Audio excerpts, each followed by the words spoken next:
Mais j'ai une question pour vous. Ça mettons, je vous demanderais la qualité première chez un joueur de soccer, ça serait quoi pour se rendre le plus loin? C'est une super question. I think...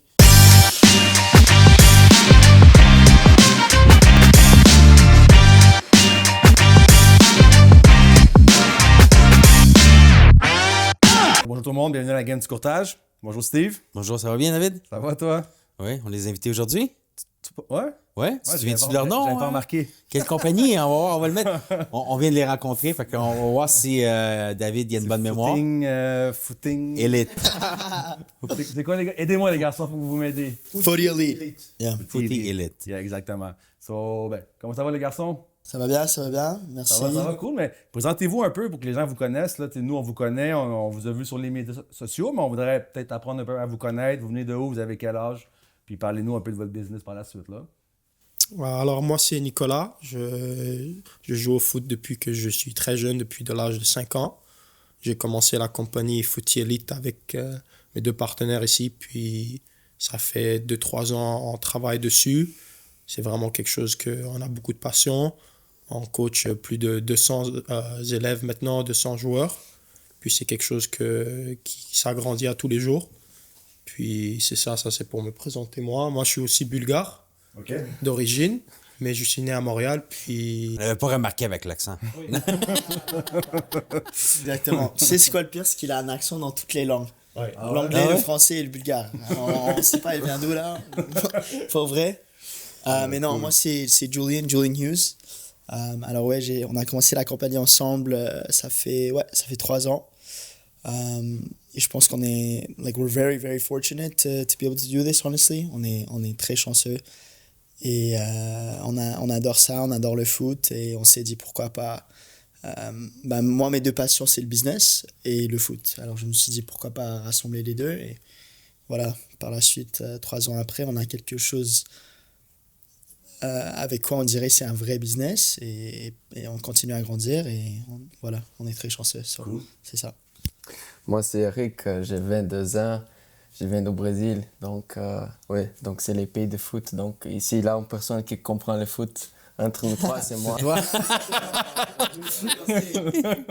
Donc moi, c'est plus la part de la compagnie, je pense qu'entre les deux, ça c'est le couple, honnêtement. Ça c'est le couple de la compagnie, toujours comme ça, et c'est moi, les gars qui gèrent tous. Je peux gérer les... comme moi.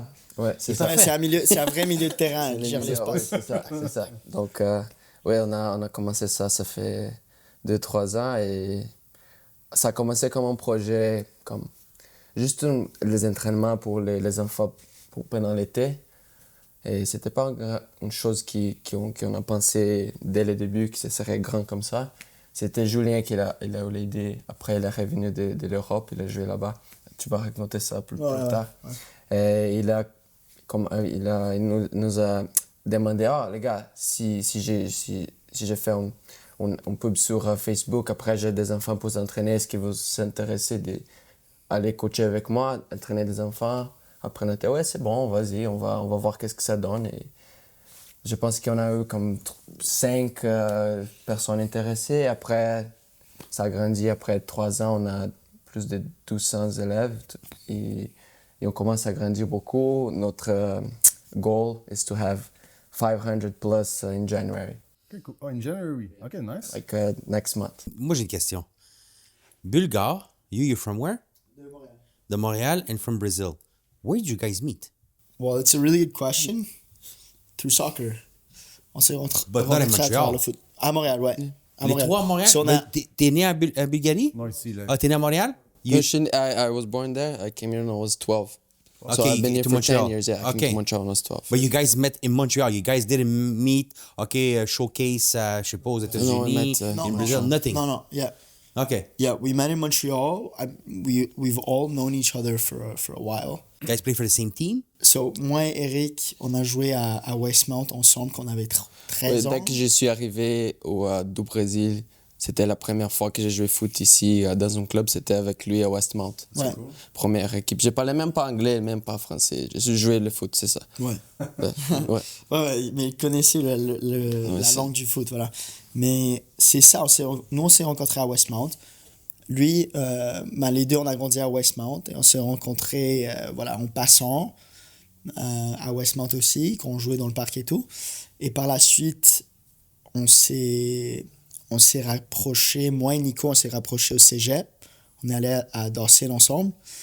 Moi et Eric, on se connaissait, on a joué dans la même équipe, on n'était pas tight. Mais quand on avait 17 ans, on est allé ensemble dans le même club à Rosemont. Et c'est là où on est devenu super, super tight. Et pendant la COVID et tout, on s'entraînait tous les jours ensemble. Ça, c'était... That really got us really close. I remember that. Yeah. So, yeah, it's crazy. Le foot, je pense que c'est vraiment quelque chose qui unit le monde. You know, it's like you have people from all different cultures, all different backgrounds and ethnicities and everything. And it's a beautiful thing because they're always gathered. I mean, même Adriano, là, je l'ai rencontré à travers le foot aussi. Yeah. Cool. So, t'as joué au collège de soccer? Yeah, c'est déjà Pierre. OK. Cool. Mais parlez-nous un peu de la compagnie, en fait. C'est qui votre, on va dire, public cible? C'est quoi exactement? C'est-tu pour les gens qui sont vraiment triple A ou c'est vraiment pour les enfants de tout le monde, le calibre? C'est quoi le calibre que vous avez? C'est quoi vraiment? Parlez-nous un peu de la business, en fait, là. vous voulez que je commence? Vas-y. So, Je pense que c'est désigné. But you could do French and English, hein? Yeah. Il y a both languages, it's fine. okay. Whatever. Whatever you guys prefer. So, I'll start in English. So, it's a very good question because I think that's changed over time. OK? So as we've grown and as we've progressed, we've realized, I think if you look at it from a pure business standpoint, we've realized what we believe and what we've seen is that there's a lot more demand for the younger ages. OK. So is there a route to take with the elite kids who are already at a certain standard, at a certain level, where you find you help them correct the specifics of their game. It's very position specific, it's very detail oriented. And is there a route to go there and to focus on the very elite kids? Yes. What we've seen and what the biggest hurdle is in terms of that is really that when you take the highest level kids is that they already play so much soccer, they're already so committed to so many training sessions, so many games, they have so many things going on that to get them consistently coming to you is very difficult. So Because the schedule is very busy already. exactly Because usually they train 3 times, ils pratiquent 3 fois par semaine, plus il y a une game. Yeah. So, là, t'imagines, t'as 7 jours. So, il te reste 3 jours, puis des fois, ils s'entraînent, des fois, ils ont d'autres choses à faire. So, it's very hard. Je le vois avec mon gars. And sometimes, they go replace, they bring you up and down. So, des fois, tu vas jouer 5 à 6 games par semaine. Fait que là, si t'es prévu, ben là, ils t'ont appelé pour un call-up, mais t'es obligé, tu vas les aider, tu vas aider les autres équipes, et puis c'est tough.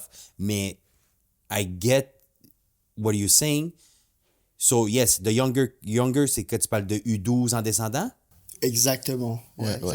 Ah, c'est ça, hein? On fait des entraînements, on a essayé de faire 12 ans, comme 2 years old. Yeah, 2 years old. Ça, c'est quand même c'était- assez dur. Ouais, parce qu'on avait beaucoup de demandes, donc on a essayé, mais on va couper ça pour l'année Ils prochaine. sont vraiment jeunes. Ouais. Vraiment Mais jeune, on commence vraiment 3 ans donc on a beaucoup de 3 ans, 5, 6, 7. Ça, c'est notre âge principal, entre 5 à 8, 9. OK. Donc, on a la majorité de nos joueurs, ils ont cet âge. Ouais. Et c'est vraiment comme, ils aimaient le foot avant. Après, ils ont commencé avec nous et ils ont vraiment starting to love soccer because of our training, you know? Because you make it fun. Because you make it fun. Voilà. Exactly. C'est ça le truc. Exactly. Sur la chose, Yeah. on a tous la capacité de faire des entraînements pour des joueurs de haut niveau parce qu'on a tous joué là-bas, on sait quoi faire avec les joueurs, mais ils vont pas venir avec nous parce qu'ils n'ont pas de temps. Donc on a dit, OK, guys, maybe if we shift and if we start taking younger kids and focusing on the younger kids that are going to be, clients for a long time, and then they're going to like us and they're going to like soccer because of us. That's like a much bigger project, there's more kids, there's more people interested. But as a parent, I could come and say, okay, I have my kid, he's 16, 17. OK? Puis, you know what? Je veux focuser sur the dribble. This I want to focus. You guys will give that service. Yeah, so absolutely. So that would be so are you asking like for like a private training session? Yeah, like a exactly, one-on-one? yeah. So we do one-on-ones, but we don't do it in the winter because Okay. we have quite a bit of overhead, right? And if I'm gonna rent a field and I'm gonna charge you a price for a private training session, there's no profit that's gonna be made at all, right?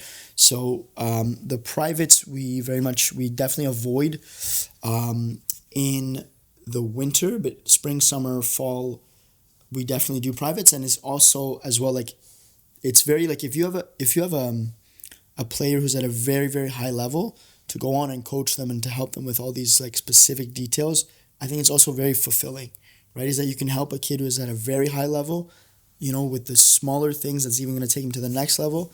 I think us three we can all agree on that. It's very like we love to do it. Like there's a big love for it.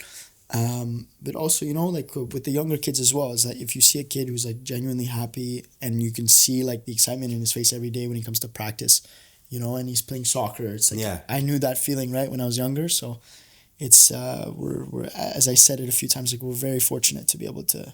Look, I coach my U4 to U11. Well, you Okay, don't coach, they coach, not you. They train. I'm a coach. Okay. That's it. We don't play. We just give order. But I did it for the kid, and they are fun. And the beauty of it, it's quand tu les vois évoluer. Absolutely. You know, my son's still playing today, and the half of the kid that I coach, they still play with him today. And we're family. We're like ça devient une famille. On va en vacances ensemble, on fait plein d'affaires ensemble. So, c'est la beauté. C'est sûr que le soccer, c'est pas un sport que David. David, c'est un football. Tu sais. Tantôt, t'as dit football, mais c'est plus football américain. Le football américain, tu sais, il jouait au football américain. Fait que tu sais, le soccer, c'est pas. Là, il est au bureau avec nous autres, il comprend un peu plus c'est quoi le soccer, parce que c'est des Italiens. Tu sais, fait que c'est normal, tu sais. Ça, là, il s'implique à FMS, ces affaires-là. Fait que tu sais, là, il comprend Exact. la vraie passion qu'il y a en arrière de ça. Ouais, si on veut. Si on veut. Ouais. Mais, it is. Puis trainer les enfants, puis si tu pognes un à 5 ans, 6 ans ou 3 ans, puis tu l'as encore jusqu'à 9 ans, 10 ans, you guys are going to see the progress. This is what is amazing about Absolutely. And I think the big thing is, right, is that that's like I think the pure soccer and passion part of it, right, is like, wow, like you can take a kid, you can take him at 5 or 6 years old and you can watch his progress. Like it's the, you know, and to have a parent come and the kid come and like, wow, like I really feel like my kid is making progress, and I really feel like you're I think especially with the younger kids, it's like, wow, you're helping him build his confidence. You're helping him, you know, step into the human being that he's becoming or she's becoming too. it. Because you do boy and girl. Yeah, we do boys and girls. Because girls is coming popular now too. Very popular. Yeah, and Very, very popular. You know what? C'est drôle parce que in the soccer, les femmes ont plus de chance que les hommes. Bah oui. Parce qu'il y a il y a plus de gars qui en demandent, puis il y a moins de filles. Fait que si tu as des filles, tu essaies de les garder parce qu'il en manque. Fait que les autres, ils ont plus de chances de se rendre au niveau canadien qu'un gars. Un gars, il compétitionne avec un gros groupe. Le bassin est plus élevé que les filles. Fait que les filles qui excellent, ils ont une meilleure chance d'arriver, d'aboutir à quelque chose. 100%. Et je pense qu'il y en a une Italienne qui joue pour la Juventus. Je m'en sais plus c'est quoi son nom. J'aime. Canadian. What's Yeah, her name? Canadian. I know I exactly her what you're name. talking Yeah, about. Grosso. Grosso. Grosso. Yeah, Julia Grosso, yeah. Ouais, Canadienne qui joue pour la Juventus féminin. Imagine, Ouais. mais les chances que ça arrive, you know? So, very proud, it's very good. Puis c'est en plus une fille de Montréal, so c'est parfait, là. Mais puis c'est ça qu'on est en train de développer ici au Québec parce que avant, Brésil, les pays d'Europe. Bulgare. Je savais que c'était bulgare. Mais je voulais dire les Bulgares, mais je voulais dire les pays d'Europe parce que c'était en Europe. Mais tous ces pays-là, je veux dire, le soccer, c'est numéro 1. Ici, c'est le hockey. Mais je pense que c'est le sport plus populaire au monde, c'est le soccer. Non, 100%. Yeah, 100%. Mais it's also. Plus que le football américain. Ah ben oui, il y a beaucoup plus de gens qui jouent au soccer. Tu sais, au soccer, t'as un ballon, puis... C'est ça, faut c'est pas plus d'équipement, tu sais, accessible. c'est comme le football américain. Il faut des souliers, il faut des shin pads. Oui, je comprends, mais je veux dire, tu sais, l'équipement quand même reste minime comparé au hockey, comparé au foot. L'équipement est plus cher, mais c'est cher jouer au soccer. Sûrement. Yeah. En Amérique du Nord, yeah. Ouais, ben, en Europe, non, ils te payent pour jouer quasiment. T'sais. Ici, on paye une fortune. Ouais. Les tournois, les showcases. Les showcases, ouais. Les whatever you're doing all the time. Les You clubs, guys did some showcase when you guys were in your... Yeah, we play. Yes. So you guys play high-level competition. Back then, il y avait, tu avais le Soccer Québec, Soccer Canada. Oui. Alors, oui, tous les trois, on a joué à un National? haut niveau. Oui. Alors, moi, quand j'étais plus jeune, c'est littéralement comme on parlait, on s'entraînait 5 fois par semaine, plus un match. Moi, 3 fois, c'était pas assez. Si tu veux vraiment aller au prochain niveau, il faut t'entraîner tous les jours. Tu n'as pas le choix. Moi, dès que j'ai gradué le secondaire, je suis allé en Bulgarie. OK.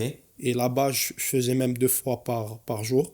J'étais dans un club pro là-bas, mais j'étais pour les U19. Alors, je faisais des entraînements 2 fois par jour.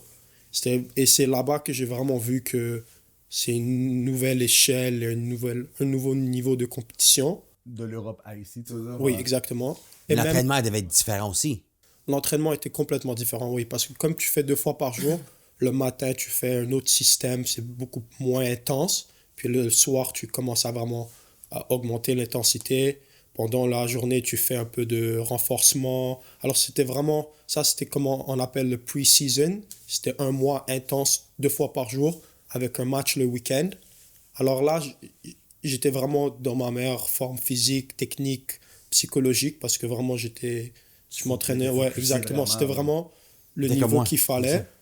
Ouais. Et ce qu'on parle pas très souvent, mais le problème et ce que moi j'ai rencontré en Europe, c'est que la compétition est vraiment à un niveau complètement différent, que c'était vraiment difficile de vraiment performer à ce niveau-là. Style de jeu aussi est différent? Le jeu, oui, chaque pays a son style. Ça, Ouais. c'est quelque chose d'autre. Julian, il a eu de l'expérience en Irlande. Eric, il a joué un peu au Brésil pendant un petit bout. Et lui aussi, il a fait quelques try-outs. Mais ce que je veux vraiment dire, c'est que chaque pays a son propre style.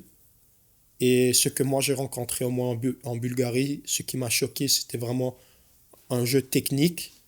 Mais ce qui m'a limité, moi, c'était le paperwork. Alors, ce que les joueurs d'ici ne comprennent pas quand ils parlent d'Europe, c'est qu'ils pensent que dès qu'ils vont là-bas, qu'ils sont un bon joueur, ils vont le signer, puis tout le monde va être content. Mais la réalité, c'est que même si tu te fais signer, il y a des raisons ils te font signer. Peut-être ils veulent faire de l'argent à travers toi. Peut-être ils te signent pour quelques mois, mais tu ne vas pas jouer du tout. Ils vont juste après ils vont te vendre à une autre équipe pour faire de l'argent. Alors c'est à la fin de la journée, même en Europe, surtout en Europe, le soccer c'est un business. Alors si tu vas juste pour jouer sans une agence pour te supporter, tu te mets vraiment à risque. Alors dans mon expérience à moi, j'ai pas pu... j'ai fait quelques matchs, mais j'ai pas pu signer avec la première équipe. J'avais des limitations. Alors À cause de papier? Alors, la citoyenneté? Alors c'est pour pas trop rentrer en détail, mais oui, à cause des papiers, parce que j'avais 17 ans. Il y a des FIFA regulations. Alors chaque joueur en dessous de 18 ans, ils avaient des limites. Alors je devais justifier pourquoi j'étais là. Je pouvais pas dire que c'était à cause du foot. Je devais justifier que c'était pour voir ma grand-mère, pour aller à l'école. Et par la suite, je jouais aussi au soccer. Ouais. Mais mes intentions étaient claires. Je voulais être pro. Alors, mais même là, j'ai eu des problèmes avec FIFA, avec mes signatures de papier. Et c'était pas à cause de FIFA, c'était à cause du club. Alors, la limitation était clairement l'argent. C'est-à-dire, le club, il voulait de l'argent. Si je ne payais pas, il ne voulait pas me signer.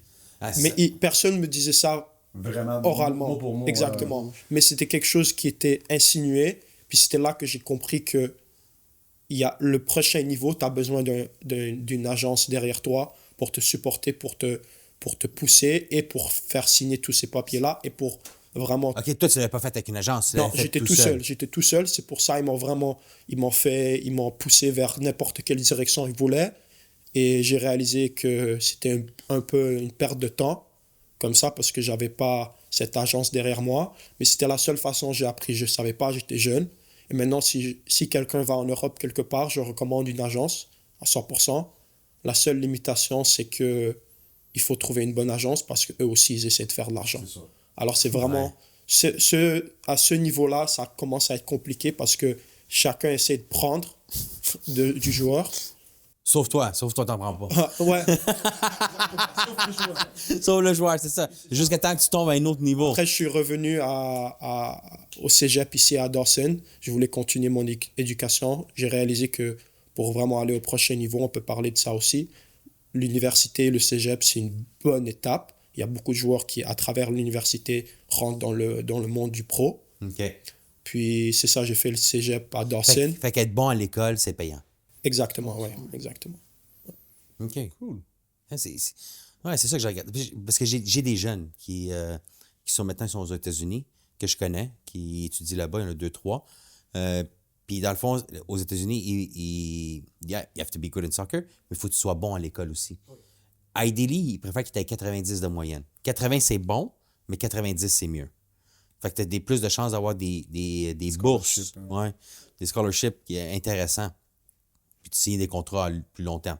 Est-ce que tu vas finir pro? Mais là, c'est rendu à toi. Là. Mais après, c'est un autre niveau. Là. Mais là, maintenant, il y a le MLS, il y a d'autres niveaux que tu peux accéder. Là. J'imagine qu'il n'y avait pas avant, quand vous autres, vous étiez jeunes. Là. Oui, c'est Ils sûr. sont encore là. Oui, mais c'est encore jeune, mais...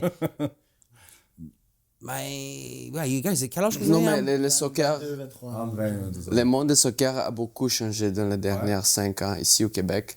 Je pense qu'il s'agrandit beaucoup. Ouais. Et comme les ligues ont changé, il a beaucoup plus de visibilité. Et aussi, je pense que la raison, c'est la Coupe du Monde va être ici l'année prochaine.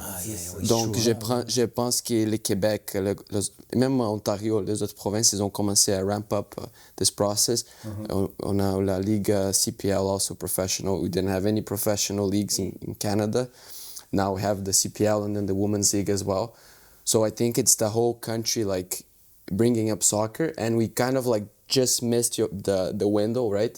We're kind of like, now if you're 17, 16, there's a much more structured That you guys didn't program have. that we didn't have, but we missed it by a few years, right? Yeah, but it sucks because you see, my son is like there but not there. C'est, je veux dire, 17-18, c'est comme you're in it or you miss it. So, but il y avait un joueur qui a fini pro à 24 ans, à 24 ans, c'est un joueur italien. Mon fils Ah non, m'avait dit. le capitaine, the right back. The right back, hein? What's his name? From Italy. Avec la barbe. Yeah, il a été signé pro à 24 ans, puis le monde, c'est tard, but le gars, il a pas lâché, puis il l'a fait à la fin. So you guys still have a chance. There you go. But now you're in business, so now you're busy. Yeah, well, here, let me get it. Well, the only one still playing actively is Eric. So, Yeah, so, I play with Outremont CSMRO with the semi-pro team. Okay. So yeah, I'm still playing. So it's which league? The L1 or L1? Yeah. So I'm still active, and I'm like seeing the boom, like media-wise. Like every game, there's a photographer, like 3 photographers. Every game is filmed. There's content, so it's like growing a lot. A few years ago, it wasn't like that. It wasn't at all. There was nothing. Mais Now Team we have. Canada aussi sont de plus en plus bons aussi. Bah oui. Ouais, Yeah. Tu sais, là, 10 ans, Team Canada, là, maintenant, dernièrement, ils font partie peut-être du top 30, je sais pas. Fait que donc, c'est ça. Donc, quand même, ça aide aussi la visibilité Oui, aussi. ils ont beaucoup de joueurs qui jouent en Europe aussi, qui jouent dans des grands clubs en Europe. Ouais. Et donc, la visibilité est très grande. Et aussi beaucoup de joueurs de Québec qui sont dans la première, on the first team of Canada, right? A lot of Quebec players. So it's like the system in Quebec, we have the talent. The talent is here, like 100%. We played with guys that are in the first national team right now. And there's a lot of talent in Quebec, and I'm very happy that this new generation is getting all these opportunities because it's like, Because think what you guys doing as your company now didn't exist back then. No, I don't think so. And it's funny because we get, like, as we're moving into new areas, right? Like, we started in Westmount because we know Westmount. And we grew up in Westmount. Money's there anyway. Yeah, there we go. Don't come in these. There's no money. No, I'm just You know, kidding. I'm making all these excuses, right?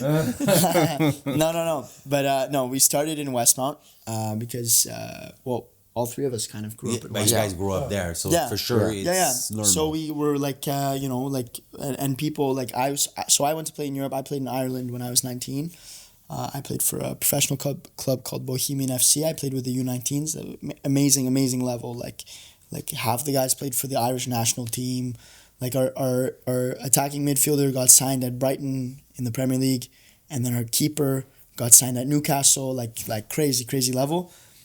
All of that to say is that when I came back, I was kind of like, oh, like first ever, you know, sort of Westmount kid that's gone and played really high level soccer, right? So I guess I kind of had like somewhat of a reputation, I guess. Like, How long did you stay there?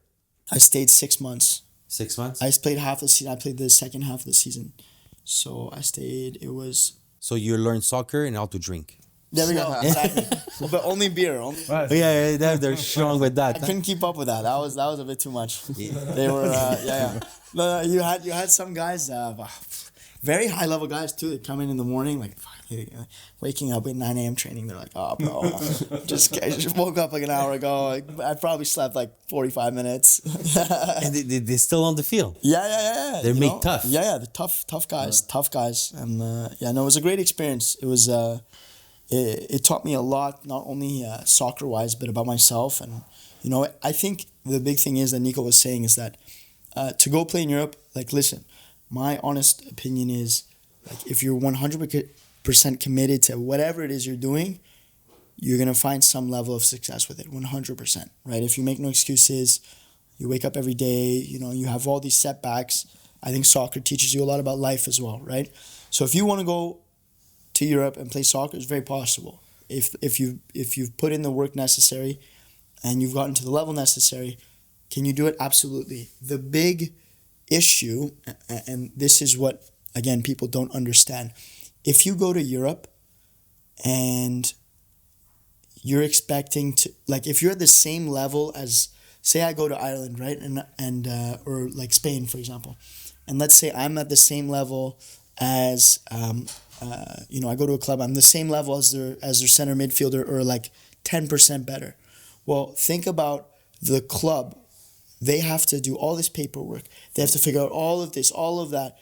They have to release you from your club. Even if you're not signed, you have to get some sort of release from your club in Quebec. And all of these things, why wouldn't they just save the hassle, save the money, save everything to go and get someone who's 10% worse but is in their backyard? You know, it doesn't make sense. Yeah. It doesn't make sense unless you're a big step above, right? And again, that's what I'm saying, is that maybe it makes more sense to go into those smaller countries. Like I went on trial in Iceland, in Sweden. I had an offer to play in Iceland, and then that didn't work because of passport regulations and this and that. Sweden, they didn't offer me a contract, and then I ended up in Ireland, where I signed and played for 6 months. But it would have been more simple if you had the double citizenship. Oh, 100%. If I had a European Union passport, 1,000% would have been much easier. So most of the issue is that. A big issue is that, 1,000%. Yeah. Yeah. It's good. It's good to know. But I have the double citizenship. I'm retired. I don't play anymore. You never play, mais c'est correct, là. I never play. We'll get you signed. It's never too late. We'll get you a contract. Non, mais regarde, sois franc. You guys, I will have to train at least for a year to become like that. You guys. Yeah. Come to Footy Elite, we'll train you, and then you'll be good to go. Don't, you know what? I like the challenge. It just sucks. I'm very busy. That's why. Mais j'ai une question pour vous. Ça mettons, je vous demanderais la qualité première chez un joueur de soccer, ça serait quoi pour se rendre le plus loin? Ça serait quoi la première qualité qui vous viendrait en tête, en fait? C'est une super question. Personally, I think resilience. Je pense à la même chose. Résilience Je aussi? pense à la même chose, oui. I think because c'est tellement compétitif, le foot ou le soccer, c'est tellement compétitif. Il y a tellement de monde qui joue, et comme Eric l'avait mentionné, il y a tellement de talent à Montréal. You're gonna face, no matter how good you are, no matter what level you're at, you're gonna face so many setbacks. Coach doesn't like you. You know, you had an opportunity here, t'étais à ça de signer, but oh no, ciao. Blessure, peut-être aussi, Yeah. qui peut arriver, qui... Voilà, blessure. Nico, unfortunately, had a lot of injuries. Yeah, ça doit. Hein? Yeah. Les genoux? You can tell, no? By the way he looks, no? Ben, Non! Il est baveux, hein? Mais toi, Nico, c'est quoi la qualité? That's why he said that the good friends. That's what it is. C'est ça. Mais toi, Nico, c'est quoi la qualité, tu dirais? Il veut se revenger, là. Autre que la résilience, mettons. Je dirais, honnêtement, le talent, il est la résilience numéro 1, mais en deuxième place, vraiment, ce talent, il doit venir maintenant avec cette résilience-là, parce que dans mon expérience à moi, j'ai vraiment joué avec beaucoup de joueurs, eux aussi. De ce que j'ai vu, je me souviens, Ismaël Koné, joueur fantastique que j'ai joué pendant 5 ans. Toute ma vie, j'ai joué avec lui. Okay. Et j'étais autour de lui tout le temps. Oui, il avait la résilience, mais il y avait aussi... Ce que je vois vraiment, c'est qu'il y a d'autres joueurs résilients. C'est ça l'affaire. Ça. À un certain point, même ça, tu coupes, on va dire de 1000 joueurs au Québec. 1000.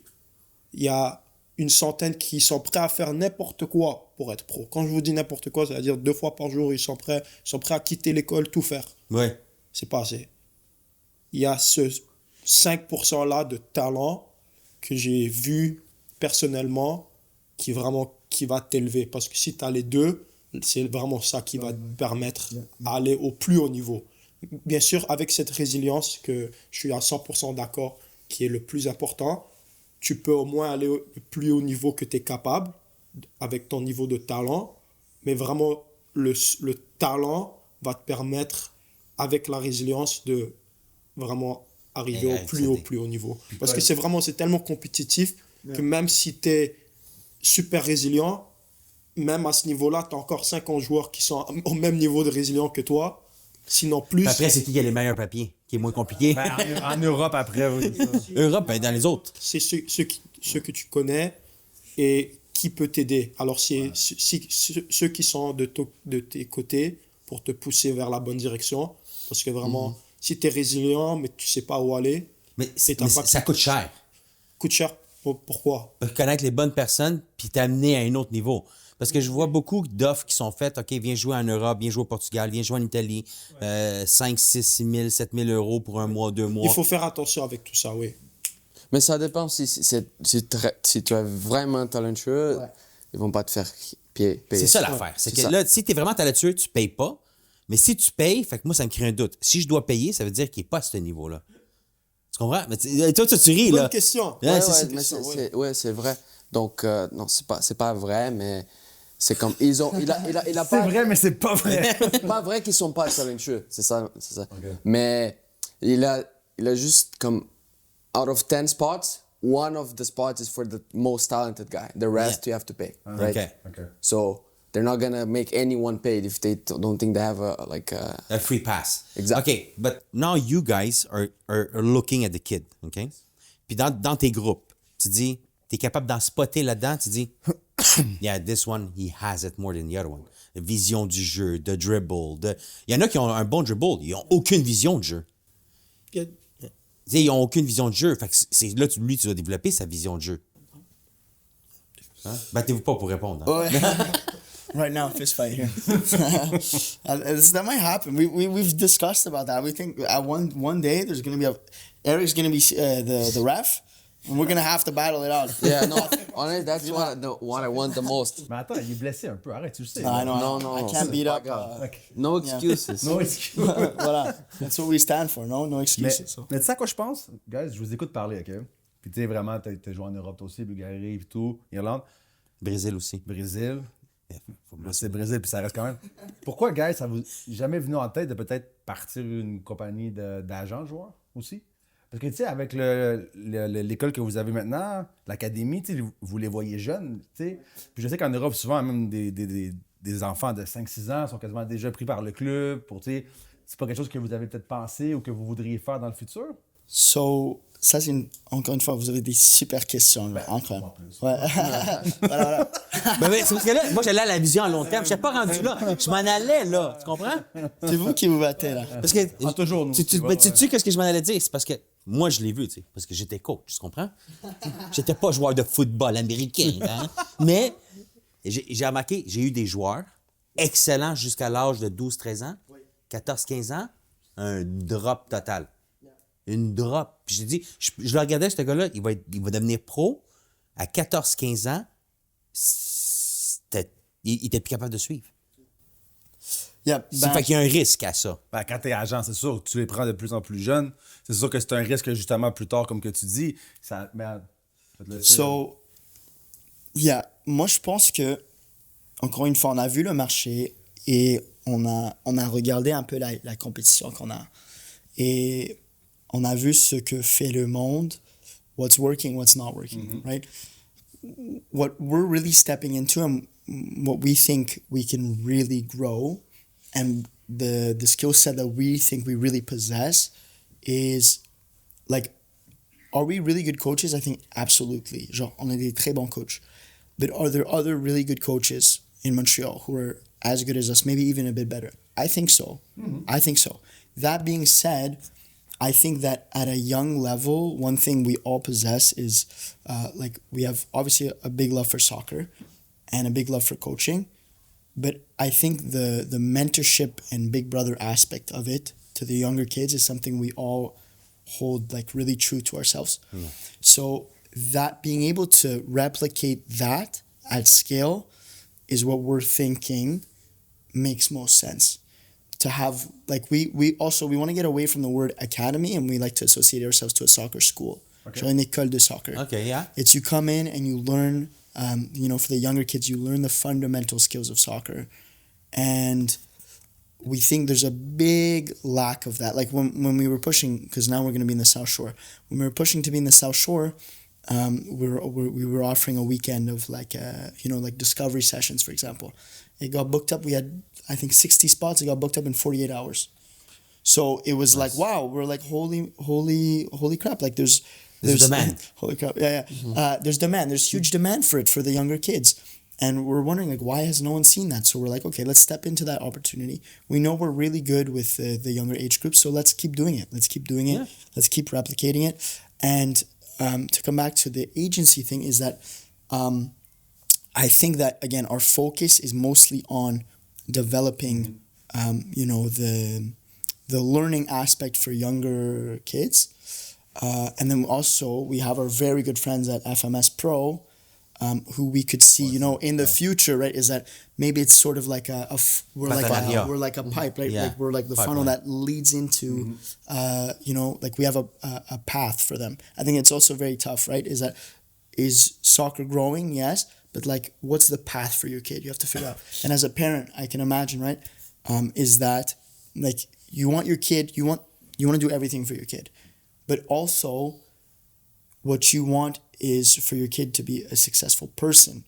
And I think that soccer, even if you play at the highest level, like how long is your career, right? Like there's most likely something you have to do after. Yeah. Right. So I think for a lot of parents, it makes a lot of sense to go along the university route. It's like if my kid can get a free education because he has fantastic grades, he's a fantastic athlete, he can go to the States, he can have this amazing experience for 4 years. For a lot of parents and a lot of kids, this is exactly what they want. That's their dream, is to have them go to uni. And I think it is focused because I saw some kids that they only focus on soccer and not at school. And I find that for me it makes no sense. Because you never know what kind of injury we'll have or something like that.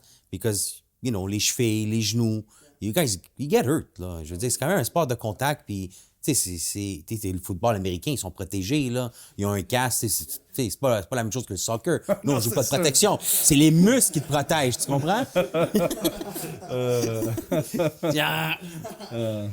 Mais j'en profite, là, tu sais, t'es trop joueur de soccer ici, hein? Ouais, c'est ça. Tu restes tranquille, hein? C'est ça, non, moi, je suis minorité visible. Donc, moi, ici, je dis rien, je dis oui. Puis... C'est vrai. Tu sais quoi, je regarde ça, là. On est tous des immigrants ici, à part toi. Ouais, mais c'est pas Ben non, c'est toi l'immigrant, mais. C'est le Québécois. Mais cool, guys. Puis, admettons, si je vous demanderais, dans 5 ans, là, ça serait quoi le best pour la compagnie? Ça serait où vous voulez? Je sais que tu as dit tantôt 500 joueurs pour janvier, admettons. Mais si je vous demande dans un optique de 5 ans, ça serait où vous aimeriez que la compagnie soit rendue, en fait? So, encore une fois, une super question. Qui louent plus des terrains, puis qui détiennent les bâtisses avec les terrains. Ça, c'est vrai que ça serait... Ouais. Parce que je pense que ça vous coûte cher de location, je pense. Hein? Yeah, so, présentement, so, we we had a goal at one point, and we. One point, that a month. Yeah, a month ago. C'est ça, I've been doing a this month for ago. 30 years, right? so no. We kind of shifted our focus again. I think early stage business is pretty typical, right? But we wanted to own a piece of land where we could put up like a beautiful field, a beautiful, maybe a building. And we wanted to own it, and then we wanted to operate out of there. And then we looked at it again from a if you look at it from a pure business perspective, we were telling ourselves that okay, there's a company doing it right now. They've opened 5 spots. They're actually one of our amazing people, one of our clients, and they're opening like 3v3 and 5v5 turf spots. It's this thing called Soccer IQ. Okay. Their concept is Yeah. amazing, right? I know them too, yeah. Yeah. And amazing people. They opened one in Saint Laurent last night. Beautiful. Like they're doing an amazing job. All of that to say is that we think for what we do, it makes a lot more sense to be lighter, to be able to shift around. So also is that if we commit to somewhere, for say like a 25-year mortgage or whatever it is that we're stuck to that one location. So what we're noticing now is that especially for younger kids for soccer training, the convenience for parents to, versus like let's say I have a beautiful spot at Montréal, right, and it's a beautiful 11v11 pitch. We put all this money into it, whatever it is. For a parent with a 6-year-old kid who's very talented and loves soccer, but at the end of the day, they want something convenient. He's not at the stage yet where he's taking soccer that seriously. You can't be at 6. I mean, I hope not. Then he's gonna travel 45 minutes to go to a field. So, But the goal is to open it everywhere. One in Laval, one in Montreal, un sur Rive-Sud, and you go like that. You cover your 5-6 district. That it's easy to. It's the goal. absolutely. So right now we rent, and it's very expensive to rent. It's very expensive. And that was our thought process, right? We're spending so much money on rentals, might as well just get our own place. Yeah. We can pay it off. Pay your mortgage, right? Exactly, pay our mortgage. But in the spring, summer, fall, we don't do any rentals. outside. So we use Maybe spaces. you don't rent the field from the city. So we don't rent the fields from the city because in Westmount, there's other companies who do the same thing, but we occupy the spaces behind the field. So we're never really on the field. We're actually behind the field, and there's a big enough grass area. We bought a mountable 11v11 goal. So we have all the equipment we need: the balls, the nets, the cones, the poles. So that in his car, the poor guy, we put everything in his car. So we have. Imagine we have an 11v11 goal that we No, put, now it's under my bed. Under your bed. Under my bed. It's like folded under my bed. Mais non, c'est une très bonne question. Alors, je pense que 5 ans, encore une fois, because we've been doing it for 2-3 years, and we've been incorporated for about 9 months. So it's like, do we have a really good proof of concept, and do we feel like we know what we're doing? Yes. Yeah. But I think over time will tell, right? So I think it's to grow it, say, to be the biggest soccer school in Montreal. And what that means in terms of numbers is, I think, maybe 3,000 students. I think that would be insane. I think that would be massive. And I think that if we believe in what we do, and we believe in the training we're providing and our methodology and our philosophy, I think that everything that we do should be to try to get that training to as many people as possible. Yeah. But for what we do, I think that buying right now is not the goal, but I think that maybe eventually it could make sense because, say in 15 years we want to sell the business, is that we now have equity, right? We now have something that has value. Steve va dire d'acheter maintenant, mais moi je vous dis, guys, c'est bon de louer quand même parce que comme tu dis aussi au début, vous êtes super jeune. Ça fait 3 ans, ça paraît beaucoup 3 ans d'une compagnie, mais c'est pas beaucoup. Vous êtes incorporé depuis 9 mois. So, à la fin de la journée, moi, c'est normal. Je sais que Steve va dire oui, acheter les buildings, acheter tout. Non, mais il faut être réaliste. Là. Je veux dire, ils travaillent à leur compte, puis il vous faut 2 ans d'état financier pour. Si vous l'achetez en dehors de la business. Là, au niveau de la business aussi, c'était 9 mois d'état financier. Ça fait 3 ans que tu fais la business. Là, je ne sais pas comment ça va fonctionner. Il faudrait s'assurer avec un courtier hypothécaire spécialisé en commercial pour voir if he will take in consideration your last 2 years that you were not incorporated. Okay? To see if, do you guys have a borrowing power as a company? I know for personal, no. Because quand tu es travailleur autonome, c'est pas la même chose que quand tu reçois un paycheck. OK? C'est un autre monde. Nous, on est des compagnies incorporées dans le real estate, mais on a commencé comme travailleur autonome, puis après, on a fait l'incorporation. Toi aussi, c'est ça que tu as fait, non? Fait que, tu sais, après, on a switché à l'incorporation. Mais quand maintenant je veux refinancer des buildings ou acheter d'autres buildings, c'est beaucoup plus compliqué parce qu'il faut que tu montes 2 ans d'état financier stable. If you don't have it and you go up and down, the bank was going to say, but too high risk. We're not going to pass you money. Je comprends. Okay? But business-wise, the business is doing good. Puis avant mon temps, et le plan d'affaires il est bon, I think it's something there that you guys could do that will benefit you in the long term. Now, I will say the first 5 years, you grow a business. After the 6th year, I think you should think to buy. Ok, super. So, let's say we hit our projection of let's say c'est 2500 élèves. Oui. Okay, let's say we have, I don't know, 1,000 in Montreal, and then 750 Laval, 750 South Shore. What do you guys think would make most sense at that stage? I will have to see your numbers. Okay, because now we say, okay, I don't know how much you charge. I don't know what is your net profit, stuff like that. Puis c'est quoi your operation cost? Tu sais, on les connaît pas. Because now, if I see you have a lot of cash flow, I'm going to say, yeah, on va tout le dire. On va dire, just buy. And, Mais où, il demande? ouais, ou, yeah. Bon, encore là, c'est une étude de marché. C'est dur pour nous de se dire maintenant, on va investir, tu sais. Parce que ça va dépendre aussi, comme que Stevie dit, si la plus grosse de votre clientèle vient de où, puis d'essayer vraiment d'être au milieu. Donc, c'est super difficile à dire, tu sais. À côté des packs, à côté des écoles, it's the best thing, for sure, for them. Parce que, comme tu dis, si l'été, ils vont plus jouer dehors, l'hiver, ils vont jouer plus en dedans, at least un accès à un parc à côté. Also, on that perspective, like, qu'est-ce que vous en pensez? Like, si, disons, now what we're seeing is that, again, we have 5 months of rentals a year, but then 7 months of the year we're super lean because we do everything outdoors and we use, public spaces. So what do you guys think in terms of that? Yeah, but you're using public spaces, but some year they're very nice and they're like this summer, il n'y a pas plu beaucoup. The year after, it was raining almost every week. Je comprends. So, if it rained, you guys still train? Yeah. No matter what? Rain jacket. Even the kid, the parent, they go, they're committed. I know for a game, on est obligé d'y aller, but I remember that sometimes I used to cancel the practice. OK, you cancel. If there's OK. if there's thunder, we cancel it, of course. But if it's raining and it's warm, like practice on soccer. Football It's a sport. américain, on joue quand même. Voilà. Même les pratiques, là. Mais, guys, vraiment, merci beaucoup pour vrai, guys. Ça a vraiment été super cool. Puis We're gonna redo, on va refaire une autre fois, là. Parce que, tu sais, je pense dans 1 an, j'ai hâte de voir l'évolution parce que, tu sais, vous êtes vraiment des jeunes, tu sais, vous avez un plan, vraiment, ben, t'as plus un plan, tu sais, quand je pense Nico, je suis pas sûr qu'il y a un plan, là, mais... I'm joking, Nick, tu sais. Mais vraiment, guys, merci beaucoup, c'était super apprécié. Puis, écoute, on se revoit dans 1 an, sincèrement, puis je suis sûr que ça va être différent, vous allez être ailleurs, c'est sûr, là, guys. Fait que, félicitations, puis on croit en vous, je suis sûr que ça va bien fonctionner. Thank you for having us. Ça fait plaisir. Give just a shout out for your company. Yep. With like an Instagram. Yeah, the Instagram, the post where they could reach you. Yeah, so it's at footy.elite on Instagram, at footy.elite on TikTok, and yeah, you can. You have your phone number to reach you with the app. Phone number is 514-232-0403, and our email is footyelite@gmail.com. Mais le numéro de téléphone, c'est seulement pour les élèves femmes. Voilà.